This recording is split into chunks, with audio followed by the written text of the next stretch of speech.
Quatrième jour, pureté de la très sainte Vierge. La très sainte Vierge Marie n'a pas été seulement pure de tout péché qui souille l'âme, n'ayant jamais commis dans toute sa vie, par une grâce particulière, pas même le moindre péché véniel, son âme étant en conformité parfaite avec la volonté de Dieu. Mais par amour pour Dieu et pour sa plus grande perfection et ressemblance avec son divin Fils,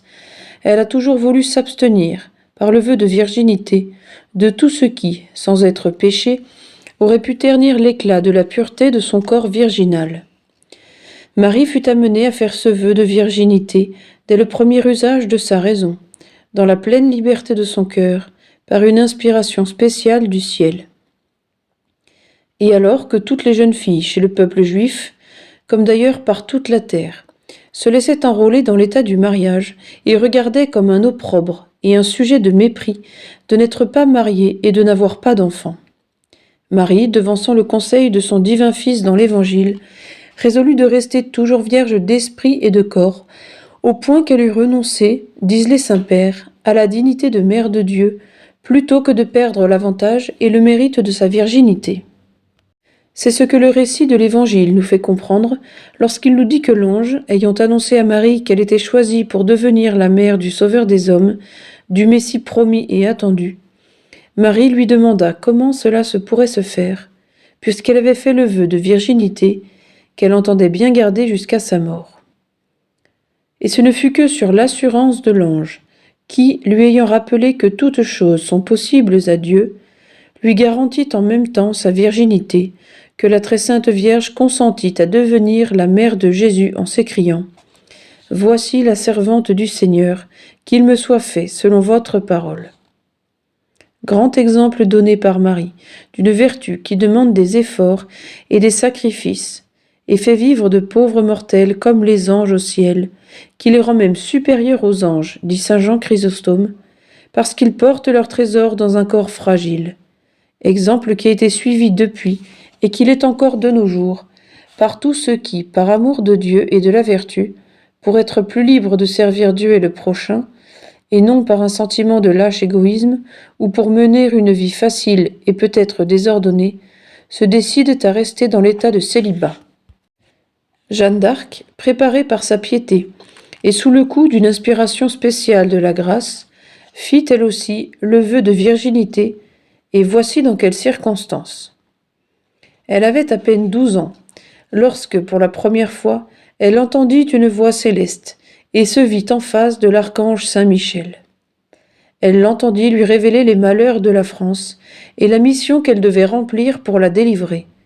Et, dans ce moment solennel, sentant qu'elle devait être tout à Dieu pour lui obéir, et ne voulant être retenue dans cette voie par aucune tâche humaine, elle résolut de ne donner son cœur qu'à Dieu seul, et se consacra à lui pour toute sa vie par le vœu de virginité. Plus tard, ayant été demandée en mariage, elle repoussa toute avance et toute proposition. Et un jeune homme, ayant osé soutenir qu'il avait reçu d'elle promesse de mariage, qu'il voulait l'obliger à accomplir, elle se décida à se présenter au tribunal pour confondre l'imposteur, revendiquer son droit à la liberté et proclamer publiquement qu'elle entendait rester vierge. Exemple. Jeanne d'Arc fut un modèle éclatant de modestie et de prudence pour tout ce qui regarde la vertu de pureté, au milieu des occasions les plus faciles et les plus continuelles de dissipation et d'oubli. Obligée de vivre dans les camps au milieu des hommes, elle imposait à tous le respect et la convenance par ses manières réservées et son attitude énergique. Sa figure respirait la vertu et l'imposait aux autres, fussent-ils les plus légers et les plus dissolus.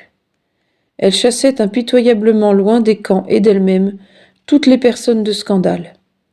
Elle obligeait aussi les soldats à se confesser et à garder leur conscience toujours pure, parce que, disait-elle, ce sont les péchés qui font perdre les batailles.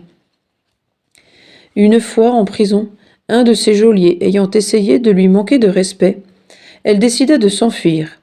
et s'exposa même à la mort pour échapper à tout péril pour sa vertu, en se faisant glisser le long d'une corde du haut d'une tour de 30 mètres, et la corde ayant cédé, Jeanne tomba évanouie dans le fossé, répétant, après être revenue à elle-même, qu'elle était toujours disposée à tout, à la mort même, pour ne pas rester entre les mains de gardiens malhonnêtes. Prière. Vierge très pure, qui avez consacré dès le premier instant et jusqu'à la fin de votre vie votre être tout entier, votre âme et votre corps, au service et à la gloire de Dieu, et qui jouissez maintenant en Dieu à un degré infini de toutes les joies et de tous les trésors du ciel, obtenez-nous par vos prières de nous conserver toujours purs, dans notre âme et dans notre corps, de toute souillure de péché mortel, et que, faisant passer dans notre estime et dans notre amour les biens spirituels de l'âme,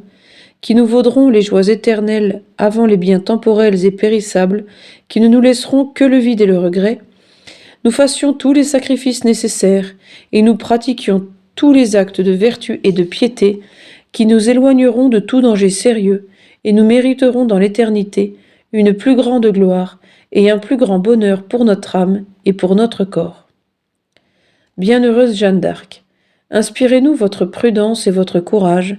afin que nous luttions comme vous contre les scandales d'un monde corrompu et corrupteur, et que nous restions toujours à l'abri de ces funestes et redoutables atteintes. Résolution. Invoquer Marie et Jeanne d'Arc dans les tentations, et éviter les lectures et les personnes légères.